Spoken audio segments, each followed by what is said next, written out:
So what you're saying is that a problem created by free market capitalism is now being solved by countries with more socialistic policies? And all that propaganda about how socialism will create low quality products and lower competition is actually happening in the free market economy of the US today? And that Nestle is using their Swiss manufacturing plant to solve a problem that was created in the US? By free market capitalism. You're saying that product quality is higher in countries where there's proper funding of government oversight to keep people safe.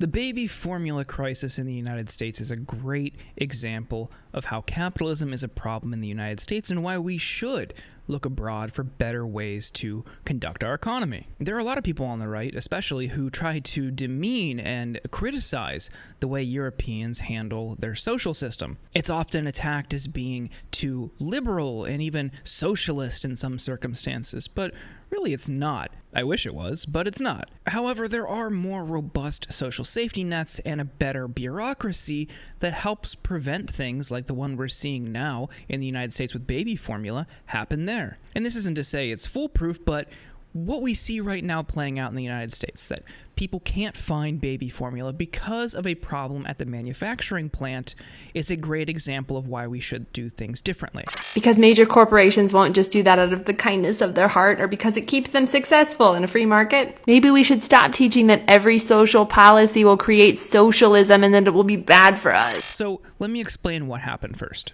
Late last year, at a plant in Sturgis, Michigan that makes baby formula, there was a bacteria leak into the food supplies, and that ultimately ended up killing 2 infants. That's tragic.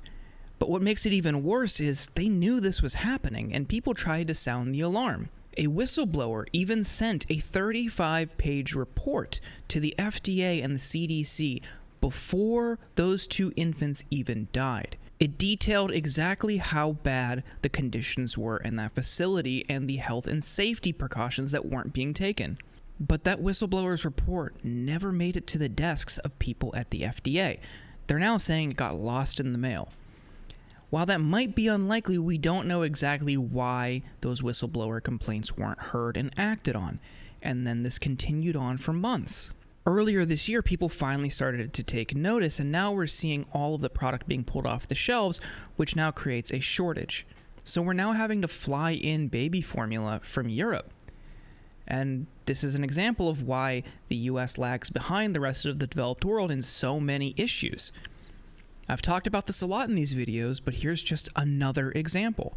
Because the US is more reactive and how it polices its food system, just like so many other systems, these types of things happen, and it's just you're innocent until proven guilty in a food sense. Whereas the European model is more proactive.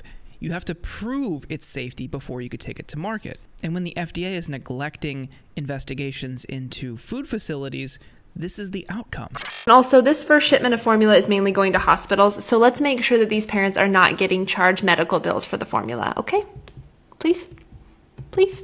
So it's a bit ironic that the same countries that lawmakers like to deride as socialist are really the ones helping us right now. But what underscores all of this is how dangerous capitalism is in this country. When you have a company like Abbott that is continually pursuing increased profits, they're going to cut corners.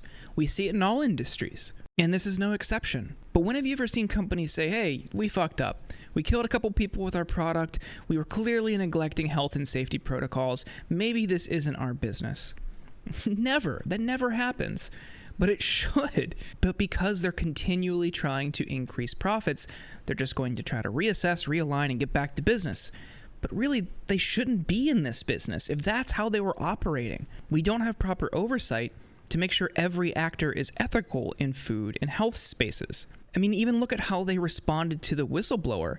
When that report first emerged that there was a report sent to the FDA and the CCC, they attacked the whistleblower. They said, oh, this person was fired, you shouldn't listen to them. Them and their lawyers have continually made increasingly serious complaints against us. We can't have you listening to them.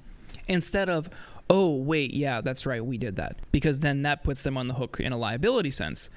And they don't want that because that means they're either out of business or at the very least lose a ton of money. But that's why, because they're always on a quest for increased profits. But until we restructure how we handle our economy in this country, these are the circumstances that we're only doomed to repeat.